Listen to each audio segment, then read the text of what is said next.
Hello, everyone. It's nice to meet you. My name is Karishma Kulkarni. I'm a psychiatrist and psychotherapist working with Telecare Australia. I'm going to be talking about women's mental health, specifically the topic of women's mental health and neurodivergence with a GP focus today. And I hope that you'll find my presentation very useful. To start off, I'd like you to know a little bit about me. So this is my brief introduction. I'm an overseas trained psychiatrist and psychodynamic psychotherapist. Physically, I'm located in the western suburbs of Melbourne. I have completed advanced training certificates in adult psychiatry and psychodynamic psychotherapy. I work in private practice. I also work in telepsychiatry with Telecare Australia, and I do academic teaching with the University of Melbourne, teaching in the Masters of Psychiatry subject. My special areas of expertise and interest are refugee mental health, women's mental health, youth mental health, psychotherapy, and psychiatry training. Our presentation today is going to be about neurodivergence, and there's some specific topics and questions that I'd like to actually go over while making the presentation. And the first one is about the difference in presentation that females have compared to males. I'll go over a brief clinical vignette, a case.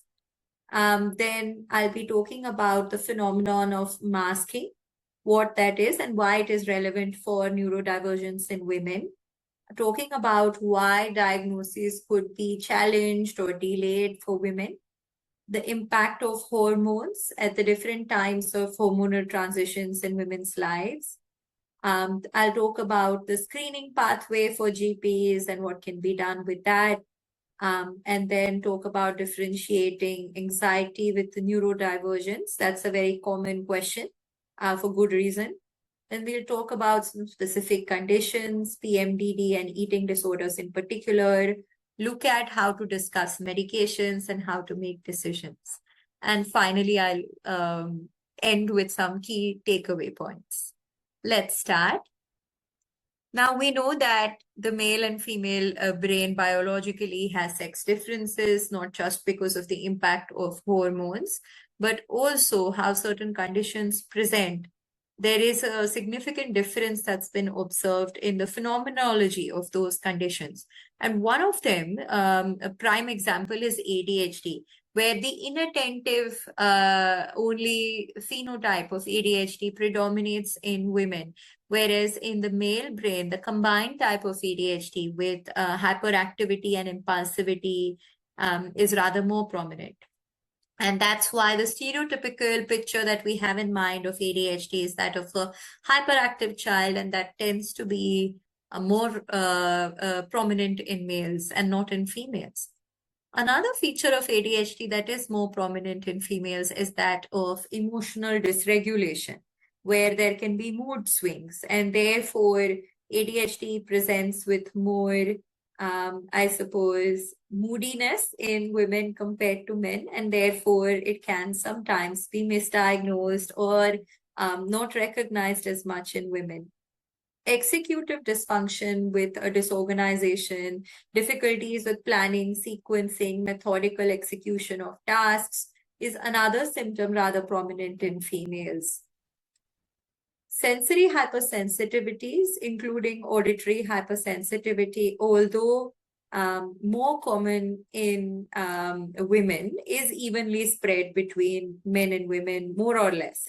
But auditory hypersensitivities, tactile hypersensitivities can be more prominent in women with both autism and ADHD. This is a phenotype that presents in both of these conditions.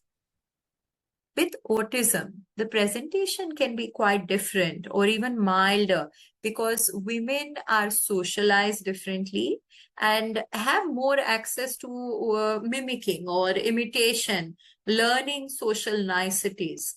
And this is also more emphasized in the socialization of women as compared to men.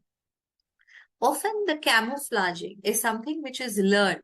Women learn to mask, they learn to mimic the behaviors of others to appear more relaxed or appear more pro-social.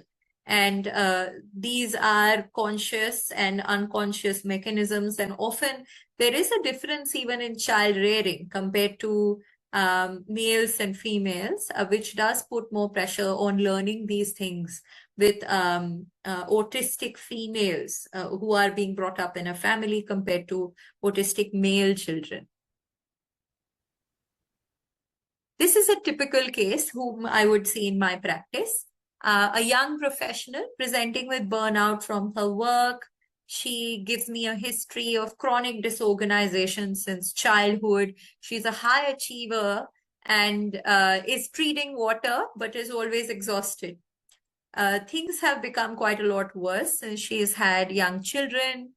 She's trying to go back to work, but also trying to do bulk of the housework. She's got two little minds that now depend on her mind to organize them. And it's putting a lot of pressure on her limited reserves. She gets diagnosed with anxiety and tries antidepressants like Lexapro, fluoxetine, but somehow they're not helpful. Later, she gets diagnosed with ADHD because her doctor is quite persistent and she's curious and she sees a psychologist and they all suggest maybe she should have an assessment. And she comes to see someone like me, and we actually go through the process of the detailed assessment, find that this person has strong features of ADHD and responds well to a trial of Vyvanse or lisdexamfetamine. Anxiety is now better. She feels calmer, relaxed, more capable of handling all the different stresses and pressures of life. This is something which is quite interesting. And I myself have learned about these concepts fairly recently in my psychiatry training. This didn't exist when I initially did my training, but now we know that women tend to mask when there are social demands. And this is something which is intentionally learned by females as they're growing older. But because they are doing this effortfully and consciously, there's a lot of cognitive load, and this load has escalated to the point that the person ends up back in exhaustion and burnout and then gets misdiagnosed, as I said earlier, or even develops real anxiety and depression symptoms because of having to keep this up over the better part of their lifetime. Another thing to consider is that diagnoses can get delayed or even overshadowed by the presence of comorbid conditions, especially if there has been trauma. Women have higher rates, higher prevalence of PTSD, social anxiety, low self-esteem, personality disorders, eating disorders, and sometimes these can be so prominent that a neurodevelopmental condition or a neurodivergent condition can get missed out. Also, sometimes we see patients who are very high functioning and their symptoms of neurodivergence are rather mild, especially if you see older adolescents or teenagers or adults who have compensated or who have masked already so successfully that one no longer suspects if neurodevelopmental conditions have been present. Then there's the impact of hormones. Hormones themselves have a lot to do with how a condition presents and how the symptoms actually manifest. And this is very, very striking in that adolescence is a period that is associated with a lot of different demands. Peer groups become very important. Teenagers go into year 10, year 11, year 12, where there's a study demand, executive demand, and they have to think about uni. At the same time, there's all of these hormonal changes, and therefore a lot of mental health symptoms first become manifest at this age group. Then there's the menstrual cycle itself, where symptoms can fluctuate, including symptoms of ADHD, depression, where there's perimenstrual changes in the way that the symptoms manifest, and even the dosages of medications used for treatment then have to be adjusted. With pregnancy, of course, there's a disruption of both the hormones, but also there is a big transition in the woman's life. And if there's not adequate support, along with the hormonal changes that happen, there can be a significant impact on the woman's mental health. Perimenopause, postmenopause, there can be a distinct cognitive decline or a brain fog that happens as one of the symptoms. And this is because estrogen has a neuroprotective role, and the levels of estrogen have dropped significantly. There's also the theory of the interaction between estrogen and dopamine, and that with the dropping levels of estrogen, there's a drop in the dopamine levels as well, which also predicts the onset of depression, but also worsening of ADHD, because a good level of dopamine in the frontal lobe is required for a positive executive function. And sometimes ADHD symptoms can manifest in middle age more prominently than they ever have before. This is a screening pathway for GPs that I think, it makes a bit of sense. If you see a lady of any age presenting with anxiety, burnout, it would become interesting to ask about the lifelong pattern of the symptoms. Is this something new that has come on? Has this been there in the past? Is there a context to these symptoms, or are they pervasive, sort of ongoing symptoms?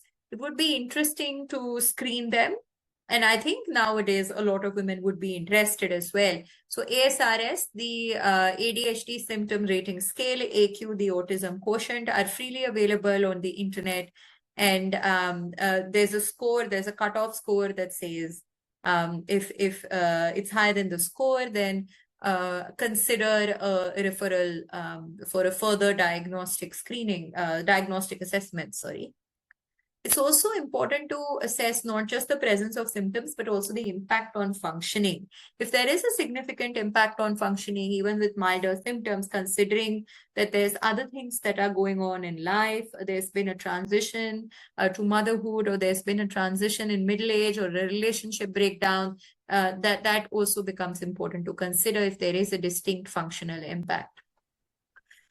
A very important question that I'm often asked is, how do we differentiate anxiety versus neurodivergence? Now, anxiety disorders often have an onset in late adolescence in females. There can be childhood anxiety, of course, but that is more of a separation anxiety and not so much of an anxiety related to performance, or anxiety related to burnout, or pressure from education, etc. If that is present, then it's very likely to be a neurodevelopmental condition. A social anxiety that has its onset very early on in life should raise a red flag for autism diagnosis as well. And as I was saying before, it is important to consider if the symptoms are in a particular context. For example, if they are only present at work, they're only present in school, then it's likely to be a neurodevelopmental condition rather than a generalized anxiety sort of condition. Treatment resistance. Always, if one suspects an anxiety disorder, there's no harm in treating the anxiety with SSRI, but if it's not been getting better, if the person's seeing a psychologist, taking treatment for anxiety and it's not improving, treatment resistance is an indicator that maybe there's a condition that has been missed. And if there's a functional impact which is disproportionate to the anxiety that the person is reporting, then often it may be possible that there's another condition in the background. Specific conditions like perimenstrual dysphoric disorder are also something to be aware of, because they are quite common and they can be easily missed. This particular condition is quite severe, marked by severe depressive symptoms that are premenstrual in onset. Premenstrual meaning often they may start a week before the start of the period and may continue the week of the period, often resolving once the period starts, a day or two after the period starts, because the levels of estrogen then start to increase one more time. They are associated with marked decline in functioning during those 2 weeks. And a classic symptom is the cyclical nature of these symptoms. So asking a woman to keep track of the association between her mood symptoms, her depression, her suicidal ideation, and her period can give a very big clue about if PMDD is present. And this is not PMS. PMS is a much milder condition characterized by some anxiety, some crankiness, some irritability, some teariness, but PMDD is a much more severe form of PMS. And the first line treatment of PMDD is not with antidepressants, it is with hormones. And the treatment is actually to miss the period by skipping the inactive, the iron-containing tablets and taking only the hormonal pills. And the best treatment is the one with the highest amount of estrogen. So Zoli, and Zoli is not on PBS at the moment, but Levelin ED. These are the two that are the most preferred.